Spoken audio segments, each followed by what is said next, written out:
जोहार साथियों, मैं संजीत आप सभी को अपने परिवार सोल्यूशन ऑफ संजीत में स्वागत करता हूं। तो आज का जो हमारा सेशन होने वाला है वो सेशन में क्या है, नागवंशी शासन व्यवस्था के बारे में आज हम चर्चा करेंगे। और ये बहुत ही छोटा टॉपिक है, तो इसमें 8 से जो 10 सवाल हैं। तो इसीलिए आज हम जो 2 टॉपिक को लिए। इसके साथ साथ एक और जो है पढ़ा पंचायत जो शासन व्यवस्था है, इसके बारे में हम आज ही जो है डिस्कस कर लेंगे, ठीक है ना। तो चलिए, सबसे जो पहले टॉपिक नागवंशी शासन व्यवस्था, इसी के बारे में हम जो है चर्चा कर लेते हैं। तो सभी लोग जुड़ गए होंगे मुझे उम्मीद है। और लाइव हम नहीं आ पा रहे क्योंकि मेरा रिचार्ज नहीं है, और आज थोड़ा हम जो बिजी है। कल हमारा CISF का जो फिजिकल है, तो अभी हम रांची के लिए नहीं कर रहे हैं, तो इसीलिए हम जो वीडियो को अभी ही अपलोड कर देंगे, ठीक है ना। तो चलिए शुरू करते हैं, और ये वीडियो आप लोगों को मतलब लाइव के ही जैसे मतलब देखने को मिलेगा, ठीक है ना। तो चलिए शुरू करते हैं सबसे पहले नंबर सवाल की ओर। तो हमारा जो सबसे पहला सवाल है क्या है, हम थोड़ा जूम कर देते हैं ताकि अच्छे से आप लोगों को दिखाई दे कि नागवंशी शासन व्यवस्था के प्रथम शासक जो कौन थे। दुर्जनशाल, फनी मुकुट राय, मेदिनी राय या फिर छात्रसाल। तो जो राइट आंसर है वो हमारा क्या हो जाएगा, राइट आंसर जो फनी मुकुट राय हो जाएगा, ठीक है ना। यानी जो नागवंशी शासन व्यवस्था के जो प्रथम जो शासक थे वो जो फनी मुकुट राय ही थे, ठीक ना। और ये इस शासन व्यवस्था के सबसे जो पहले शासक थे। और ये जो है शुरुआत हुई जब नागवंशी शासन उसमें 64 ईस्वी सन में, ठीक ना। 64 ईस्वी में ये शुरुआत हुआ जो है मतलब नागवंशी शासन व्यवस्था। तो ये फैक्ट भी आप लोग को ध्यान में रखना है। चलिए अगले अगले सवाल पर चलते हैं कि नागवंशी राजाओं द्वारा मुगल शासकों को दिए जाने वाले कर नजराना को क्या कहा जाता है। मालगुजारी, भूमि कर या फिर जो पेशकश कर या फिर जागीर कर। तो जो राइट आंसर है वो हमारा क्या हो जाएगा, मालगुजारी हो जाएगा, ठीक ना। जो जो मतलब नजराना जो दिया जाता था, ठीक ना, जिसे मतलब नागवंशी राजाओं के द्वारा मतलब जो नजराना लिया जा रहा था, मतलब कि नजराना लेता था मतलब कि मुगल शासक लोग, ठीक ना। तो जो नजराना मतलब लेते थे उसको जो क्या कहते थे, तो उसको मालगुजारी कहा जाता था, ठीक ना। तो राइट आंसर हमारा क्या हो जाएगा, मालगुजारी हो जाएगा। हालांकि नजराना और फिर जो पेशकश कर एक ही हुआ, ठीक ना। तो ये फैक्ट भी आप लोग को याद रखना है। चलिए अगले सवाल पर चलते हैं। तो अगला सवाल है कि मानकी लोगों को नागवंशी शासकों द्वारा किस नाम से जाना जाता था। मुसहर, भूइहर, करटाहा या फिर जागीरदार। तो जो राइट आंसर है वो हमारा भूइहर हो जाएगा, ठीक ना। मतलब मानकी लोगों को नागवंशी शासकों द्वारा जो भूइहर के नाम से मतलब जाना जाता था, ठीक ना। मतलब नागवंशी शासक लोग जो भूइहर कहते थे। चलिए अगले सवाल पर चलते हैं। तो अगला सवाल है कि नागवंशी शासन व्यवस्था का प्रारंभ जो हुआ था वो कब हुआ था। प्रथम शताब्दी, चौथी शताब्दी, 7वीं शताब्दी या फिर 9वीं शताब्दी में। तो जो राइट आंसर है वो हमारा जो प्रथम शताब्दी हो जाएगा, ठीक ना। सबसे पहले नंबर सवाल में भी आप लोग जो देखेंगे, तो राइट आंसर हमारा ऑप्शन नंबर ये हो जाएगा, प्रथम शताब्दी। और अगर ईस्वी सन अगर जो पूछे तो आप लोग को 64 ईस्वी मारना है, ठीक ना। तो ये भी जो फैक्ट आप लोग को याद रखना है। चलिए अगले सवाल पर चलते हैं कि निम्न में से किस शासन व्यवस्था के बाद नागवंशी शासन व्यवस्था की शुरुआत की गई। मांझी परगना शासन व्यवस्था या फिर जो ढोकलो सोहर शासन व्यवस्था, या ऑप्शन नंबर सी में क्या है, जो पढ़ा पंचायत शासन व्यवस्था, या फिर जो है मुंडा शासन व्यवस्था। तो जो राइट आंसर है वो हमारा क्या हो जाएगा, मुंडा शासन व्यवस्था हो जाएगा, ठीक ना। यहाँ पर आप लोग देख सकते हैं, यहाँ पर सवाल को थोड़ा हम जो जूम आउट कर दे रहे हैं कि निम्न में से किस शासन व्यवस्था के बाद जो है नागवंशी शासन व्यवस्था का जो है शुरुआत हुआ था, ठीक ना। तो जो मुंडा शासन व्यवस्था के बाद जो है ये नागवंशी शासन मतलब शुरू हुआ था, ठीक ना। चलिए अगले सवाल पर चलते हैं। तो अगला सवाल है हमारा कि नागवंशी शासक फनी मुकुट राय निम्न में से किस स्थान को अपनी राजधानी जो बनाई थी। रातू को और मांझी को, नामकुम को या फिर सुतियाम्बे को। तो जो राइट आंसर है वो हमारा हो जाएगा सुतियाम्बे, ठीक ना। यानी ऑप्शन नंबर सी हमारा जो करेक्ट आंसर हो जाएगा। और जो फनी मुकुट राय के द्वारा सुतियाम्बे को ही अपनी राजधानी बनाया गया था, ठीक ना। चलिए अगले सवाल पर चलते हैं। तो अगला सवाल हमारा कहाँ है, हाँ, तो अगला सवाल हमारे यहाँ है कि नागवंशी शासन व्यवस्था में आम जनता से कर वसूलने की जिम्मेदारी निम्न में से किसे प्रदान जो की गई थी। तो हमारा यहाँ पर मानकी है, मुंडा है, मांझी है या फिर महतो है। तो जो राइट आंसर है वो हमारा मानकी हो जाएगा, ठीक ना। हाँ, मतलब ये जो जिम्मेदारी जो सौंपा गया था वो जो पढ़ा के प्रमुख जो होते थे मानकी, उन्हीं को ये जिम्मेदारी सौंपा गया था कि आम जनता से जो है कर आपको वसूलना है, ठीक ना। तो राइट आंसर हमारा क्या हो जाएगा, ऑप्शन नंबर ये हो जाएगा। और फिर इन मानकियों को जो है नागवंशी शासन में जो क्या कहा जाता था, तो भूमिहर कहा जाता था, ठीक ना। अभी हमने इसके पहले वाले सवाल में देखा था। तो राइट आंसर मानकी को हो जाएगा।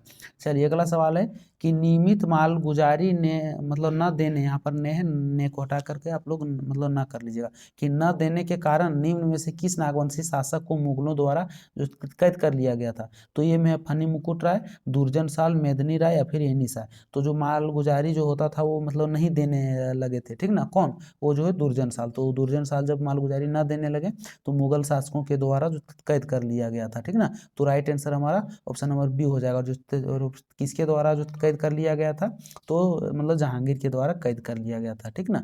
चलिए अगले सवाल पर चलते हैं। उन्हीं के आदेश पर मतलब ये काम हुआ था। अगला सवाल है, निम्न में से किस मुगल शासक ने नियमित कर न देने के कारण नागवंशी शासक दुर्जन साल को बंदी बनाने का आदेश दिया था। तो भी मैंने इसके बारे में चर्चा किया। तो राइट आंसर हमारा जहांगीर हो जाएगा। हुमायूं, अकबर, शाहजहां सबसे पहले रोक कर देना है, ठीक है। तो राइट आंसर हमारा क्या हो जाएगा, जहांगीर हो जाएगा। अब अंतिम सवाल है इस टॉपिक का कि 1765 ईस्वी में ईस्ट इंडिया कंपनी को बिहार, बंगाल एवं उड़ीसा की दीवानी मिलने के पश्चात नागवंशी शासन निम्न में से किसके प्रति उत्तरदायी हो गए। तो जो उत्तरदायी हुए थे वो जो पटना काउंसिल के लिए उत्तरदायी हुए थे, ठीक ना। तो राइट आंसर आप लोग को पटना काउंसिल मानना है। देखिए पटना काउंसिल यहाँ ऑप्शन नंबर सी में है, ठीक ना। तो राइट आंसर हमारा क्या हो जाएगा, पटना काउंसिल हो जाएगा, ठीक ना। तो ये सवाल हमारा यहीं पर समाप्त होता है इस टॉपिक का। अगला जो टॉपिक था वो हमारा जो पढ़ा पंचायत शासन व्यवस्था के बारे में था, ठीक ना। तो चलिए अब हम इस सवाल के जो बारे में चर्चा करते हैं। तो इसको भी थोड़ा सा जूम कर लेते हैं ताकि आप लोगों को सवाल अच्छे से दिखाई देगा। तो इस टॉपिक का सबसे जो पहला सवाल है वो हमारा क्या है कि पढ़ा पंचायत शासन व्यवस्था का संबंध किस जनजाति समुदाय से।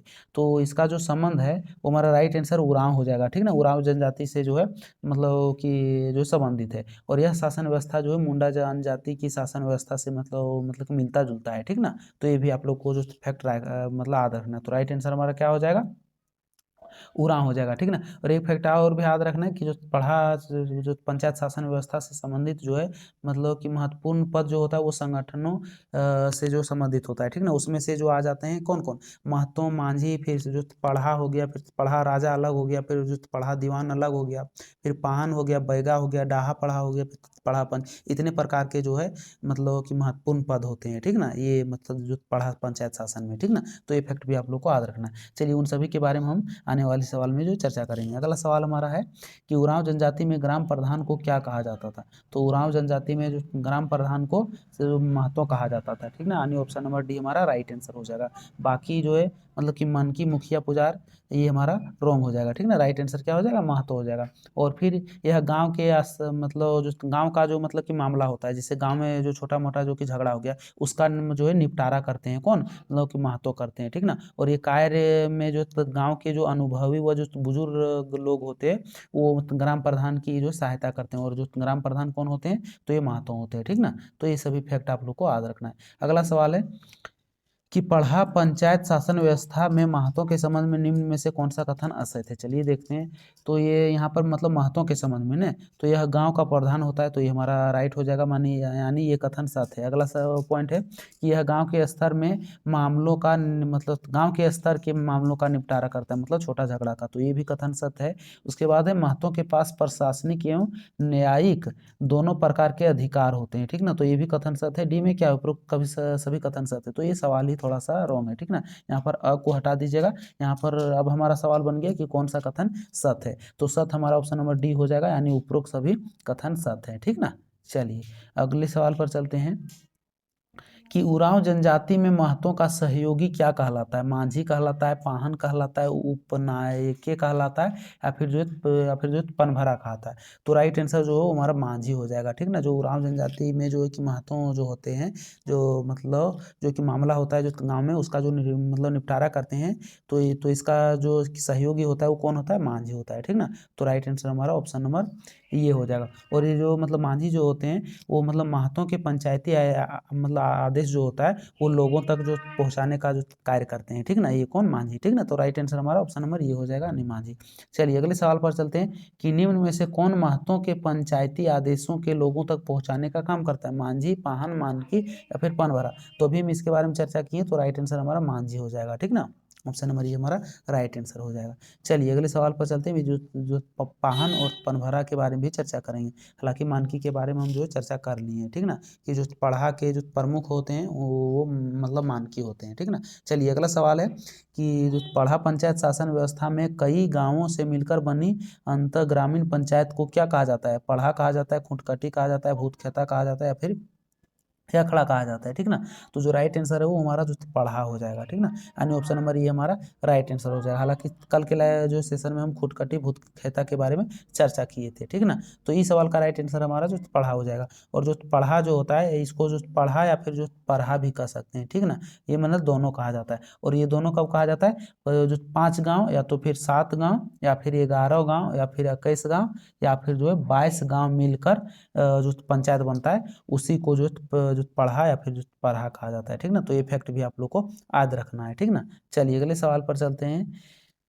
अगला सवाल है कि जो पढ़ा पंचायत शासन व्यवस्था की अंत ग्रामीण पंचायत पढ़ा कितने स्तरों में विभक्त होता है, दो में, 3 में, 5 में या फिर 4 में।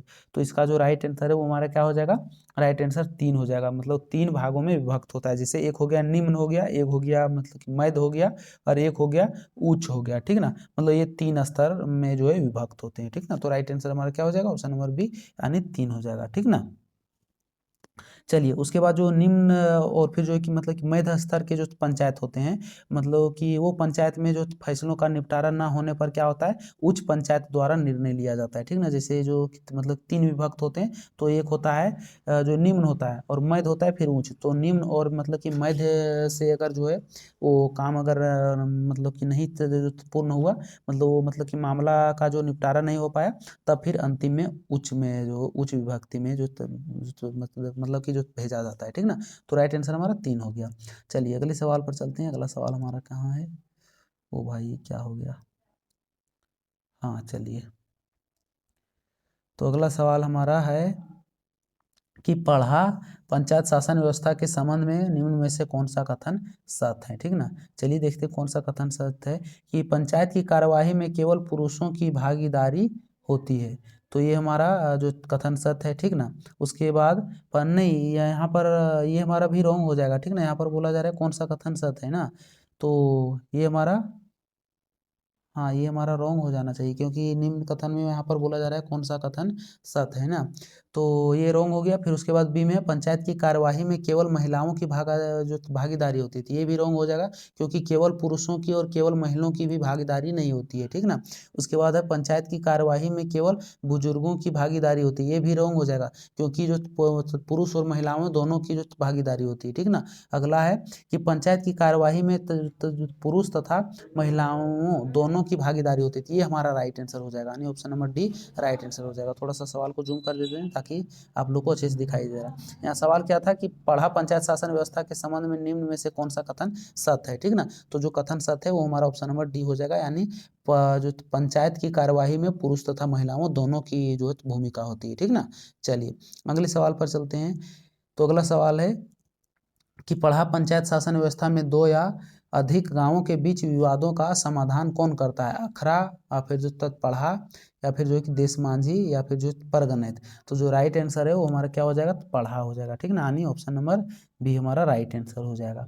चलिए अगले सवाल पर चलते हैं। अगला सवाल है कि पढ़ा पंचायत का प्रमुख कौन होता है, मांझी होता है, पढ़ा राजा होता है, विक्रमकर्ण होता है या फिर जो है छत्रकर्ण होता है। तो जो राइट आंसर है वो हमारा क्या हो जाएगा, पढ़ा राजा हो जाएगा, ठीक ना, यानी ऑप्शन नंबर बी हमारा राइट आंसर हो जाएगा, ठीक ना। चलिए अगले सवाल पर चलते हैं।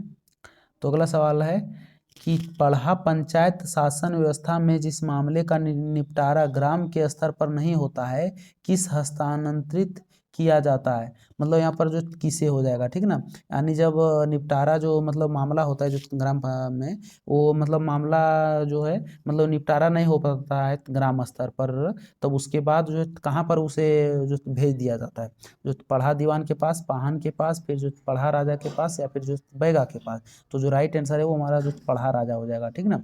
जब ग्राम स्तर पर वो मामला का निपटारा नहीं हो पाता है, तो फिर जो पढ़ा राजा के पास भेज दिया जाता है। तो ऑप्शन नंबर डी हमारा राइट आंसर हो जाएगा, ठीक है ना। अगला सवाल है कि पढ़ा पंचायत शासन व्यवस्था में निम्न में से कौन सर्वोच्च न्यायालय की तरह कार्य करता है, जो पढ़ा राजा, पढ़ा दीवान, बैगा या फिर जो परगणित। तो राइट आंसर हमारा जो पढ़ा दीवान हो जाएगा, ठीक ना। एक तो जो पढ़ा राजा होता है, फिर जो पढ़ा दीवान होता है, आप लोग जानते होंगे, फिर पाहन और बैगा और फिर डाडा पढ़ा और फिर जो पढ़ा पंच, ये इतने प्रकार के होते हैं, ठीक ना। तो इस सवाल का राइट आंसर हमारा ऑप्शन नंबर बी हो जाएगा, यानी जो पढ़ा दीवान, ठीक है ना। अगला सवाल है कि पढ़ा पंचायत शासन व्यवस्था में पढ़ा राजा अनिर्णित मामलों को इनमें से किसे हस्तांतरित कर दिया जाता है? पढ़ा दीवान को, बैगा को, पाहन को या फिर महतो को? तो जो राइट आंसर है वो हमारा पढ़ा दीवान हो जाएगा, ठीक ना, यानी इन्हीं को हस्तांतरित कर दिया जाता है। तो ऑप्शन नंबर ये हमारा राइट आंसर हो जाएगा। चलिए अगले सवाल पर चलते हैं, अगले पेज में है ना, कि पढ़ा पंचायत शासन व्यवस्था में गांव के धार्मिक कार्यों का संपादन कौन करता है? पाहन, बैगा, महतो या फिर पुजार? तो जो राइट आंसर है वो हमारा पाहन हो जाएगा, ठीक ना। जो गांव के धार्मिक कार्य जो होता है वो पाहन के द्वारा ही किया जाता है। और ये जो पाहन का जो पद मिलता है वो किसी शादीशुदा व्यक्ति को ही मिलता है, ठीक ना। और पाहन को जो दिया जाता है जो भूमि, वो हम लोग मतलब पहनई के नाम से जानते हैं, ठीक ना। तो ये फैक्ट भी आप लोग को याद रखना है। चलिए अगले सवाल पर चलते हैं। तो इस सवाल का राइट आंसर हमारा पाहन हो गया था। अगला सवाल है कि पढ़ा पंचायत शासन व्यवस्था में पाहन के संबंध में निम्न में से कौन सा कथन सत्य है? तो चलिए देखते हैं कौन सा कथन सत्य है। कि पाहन का पद महिलाओं को भी दिया जाता है, नहीं, रॉन्ग हो जाएगा। उसके बाद है पाहन का पद केवल कुंवारे व्यक्ति को दिया जाता है, ये भी रॉन्ग हो जाएगा। उसके बाद है पाहन का पद केवल जो है शादीशुदा व्यक्ति को ही दिया जाता है, तो ये फैक्ट भी हमारा राइट आंसर हो जाएगा, यानी ऑप्शन नंबर सी हमारा राइट हो गया, ठीक ना। अगला है पाहन का पद कुंवारे या शादीशुदा व्यक्ति, ये भी रॉन्ग हो जाएगा, ठीक ना, क्योंकि कुंवारे को दिया ही नहीं जाता है। अगला सवाल है कि पहड़ा पंचायत शासन व्यवस्था में पाहन को दी जाने वाली भूमि को क्या कहा जाता है? भूता खेत, खड़िया घाट या फिर पहनई भूमि? अभी हम इसके बारे में चर्चा किए, तो राइट आंसर हमारा क्या हो जाएगा? पहनई भूमि हो जाएगा, ठीक है ना। अगला सवाल है कि पढ़ा पंचायत शासन व्यवस्था में बैगा के बारे में कौन सा कथन सत्य नहीं है? इसे वैधा भी कहा जाता है, यह पाहन का सहयोगी होता है, यह सही, मतलब ये भी कथन सत्य है, ये भी कथन सत्य है। सी में क्या है कि यह सामान्यतः देवी देवताओं की जो पूजा करके उन्हें शांत करने का कार्य करते हैं, यहाँ सभी कथन सत्य है। लेकिन यहाँ पर बोला जा रहा है सत्य नहीं, तो आप लोग नहीं को मिटा लीजिएगा, क्योंकि सभी कथन सत्य है, ठीक ना। तो ये बी सी हमारा तीनों कथन सत्य है, तो राइट आंसर अब हमारा क्या हो जाएगा? सभी कथन सत्य। यहाँ पर सवाल को थोड़ा चेंज कर दिए, कौन सा कथन सत्य है, ठीक ना, तो सत्य हमारा सभी हो जाएगा। चलिए अगला सवाल हमारा क्या है, अगले सवाल पर चलते हैं। अगला सवाल है कि जो पहड़ा पंचायत शासन व्यवस्था में महतों से पूर्व गांव का पुरोहित व लौकिक प्रधान कौन होता है? पाहन होता है, पुजार होता है, मांझी होता है या फिर बैगा होता है? तो जो राइट आंसर है वो हमारा जो बैगा हो जाएगा, ठीक है ना। चलिए अगले सवाल पर चलते हैं। पाहन और पुजार मांझी के बारे में आप लोग जानते होंगे।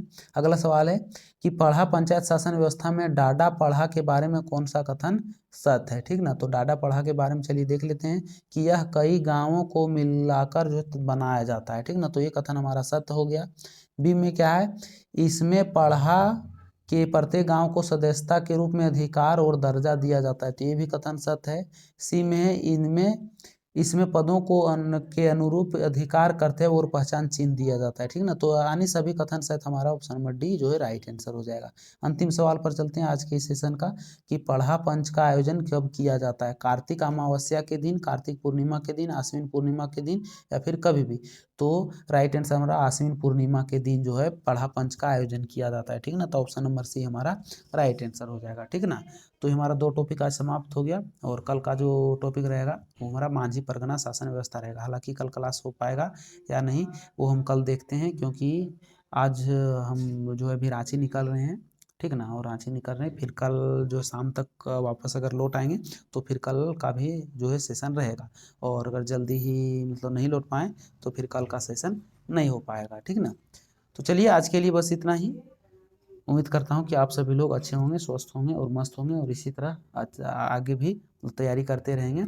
चलिए, तो आज के लिए बस इतना ही। तो अब हम इस सेशन को समाप्त कर रहे हैं, फिर आप लोगों से मिलते हैं जो कल के जो सेशन में। तब तक के लिए आप सभी लोग स्वस्थ रहेंगे, मस्त रहेंगे और सुरक्षित रहेंगे। तब तक के लिए टाटा बाय बाय, जय हिंद, वंदे मातरम।